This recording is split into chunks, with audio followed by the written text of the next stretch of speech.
Literasi sastra anak merupakan bagian penting dari pendidikan anak-anak. Sastra anak adalah karya sastra yang secara khusus dapat dipahami oleh anak-anak. Sastra anak hanya berisi tentang dunia yang akrab dengan anak-anak.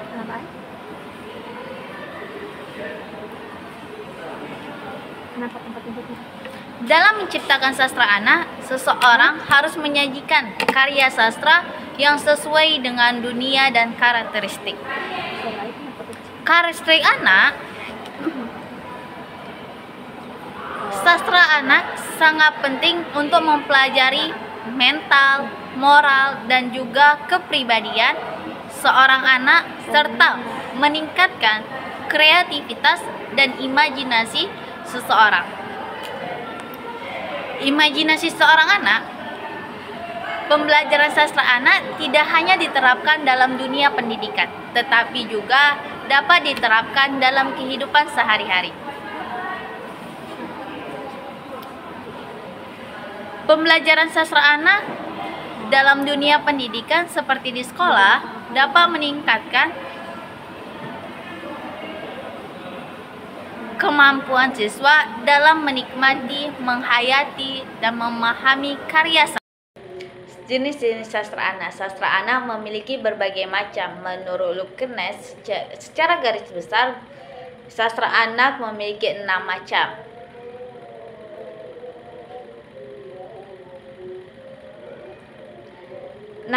Yaitu ada realisme. Jenis cerita ini di dalamnya logis dan masuk akal, meskipun bisa saja ada atau tidak. Terdapat berbagai cerita yang dapat dikategorikan sebagai realisme seperti cerita realistis, realisme historis, dan cerita olahraga. Yang kedua adalah fiksi formula, jenis cerita dengan formula tertentu yang digunakan dalam penulisan cerita anak. Yang ketiga adalah fantasi, jenis cerita yang melibatkan unsur-unsur fantasi dan imajinasi yang kuat. Yang keempat adalah sastra tradisional, meliputi jenis cerita seperti dongeng, legenda, dan cerita rakyat. Yang kelima adalah puisi, jenis sastra yang berbentuk puisi dengan penekanan pada keindahan bahasa dan makna khusus. Yang keenam adalah non-fiksi, cerita yang berisi informasi faktual seperti biografi, tokoh, sejarah, dan berbagai jenis buku inovatif. Dan setiap jenis sastra anak memiliki peran dan manfaatnya masing-masing dalam pengembangan literasi dan imajinasi anak-anak. Karakteristik sastra anak. Sastra anak memiliki karakteristik unik yang membedakan dari sastra untuk orang dewasa. Berikut adalah beberapa karakteristik utama dari sastra anak. Yang pertama adalah ditunjukkan untuk anak-anak. Sastra anak merupakan karya sastra yang secara khusus ditunjuk untuk anak-anak. Karya sastra ini mengandung berbagai hal yang berkaitan dengan dunia anak-anak dengan bahasa yang sesuai dengan perkembangan intelektual dan emosional anak-anak. Adapun yang kedua adalah imajinatif dan menggambarkan dunia rekaan. Sastra anak merupakan bentuk imajinatif yang menggambarkan dunia rekaan, menghadirkan pemahaman dan pengalaman tertentu yang mengandung nilai estetika. Sastra anak mengandung unsur fantasis dan imajinasi yang kuat sesuai dengan kemampuan anak-anak untuk memahami hal-hal yang bersifat konkret dan imajinatif. Adapun yang ketiga adalah karakteristik cerita. Tokoh yang terlibat dalam cerita diperkenalkan terlebih dahulu. Selain itu, cerita anak juga sering menggunakan ilusi dan gambar yang disertai dengan cerita karena anak-anak cenderung lebih suka dengan buku-buku yang mengandung gambar dan cerita. Yang keempat adalah fungsi pendidikan dan hiburan.